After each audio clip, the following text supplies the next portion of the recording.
Sabato 6 dicembre, prima corsa del pomeriggio riservata ai puledri di 2 anni, 6 al via, Involved Matley, Montare Stecca, Hypnotic Man, Easton Q, Ispanico e Illinois Rodi. Quest'ultima leggermente arretrata è la favorita e la macchina sta per staccare, lascia andare i concorrenti ora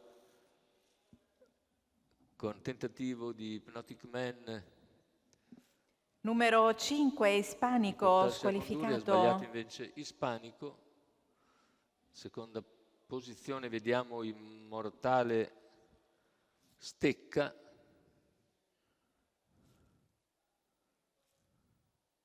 E intanto sulla finire della piegata in vantaggio Hypnotic Man nei confronti di Immortale Stecca, terza posizione per Easton Q, più indietro Illinois Rodi. Hypnotic Man conduce tranquillamente al passaggio davanti alle tribune, 32,8 il passaggio ai 400 metri, hanno sbagliato invece gli altri due e inseguono. Se ne vanno i primi 600 metri di gara con Hypnotic Man leader, Immortale Stecca in seconda posizione, poi Easton Q e Illinois Rodi, posizioni che non cambiano dopo 700 metri. Dalla coda cerca di muovere ora Illinois Rodi che gradualmente prova a portarsi sui primi. Intanto Hypnotic Man va a completare un giro iniziale di tutto comodo in 1,6,3. In seconda posizione si mantiene Immortale Stecca, Easton Q in terza, al largo risale Illinois Rodi. Continua a guidare tranquillamente comunque Hypnotic Man quando si profila all'esterno.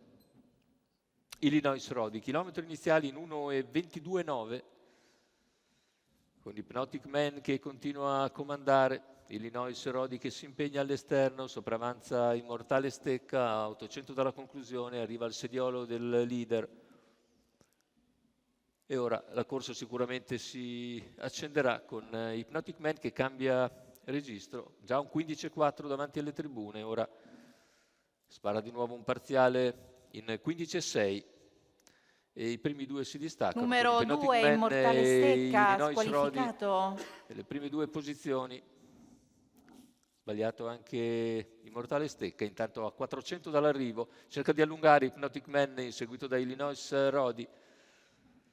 Hypnotic Man in vantaggio sulla curva conclusiva, Illinois Rodi non riesce ad avvicinarlo per il momento, Hypnotic in piena accelerazione a 300 dalla conclusione, siamo ormai al completamento della piegata, ingresso addirittura d'arrivo con Hypnotic Man nettamente in vantaggio, Illinois Rodi che prova ora ad attaccare in arrivo, Hypnotic ancora cerca di sfuggire, Illinois Rodi si impegna a centropista, ultime battute con Illinois Rodi che guadagna terreno sul palo, i due, ancora Hypnotic Man riesce a vincere su Illinois Rodi di precisione, nonostante l'ottimo finale di Illinois Rodi, si salva, 33 la chiusa, 1,19,9 il ragguaglio conclusivo. Francesco Pettinari in sediolo a Hypnotic Man in percorso di testa, scherza per 1 chilometro, poi fa sul serio nell'ultimo giro quando Illinois Rodi prova a minacciarlo e sul traguardo riesce a prevalere ancora il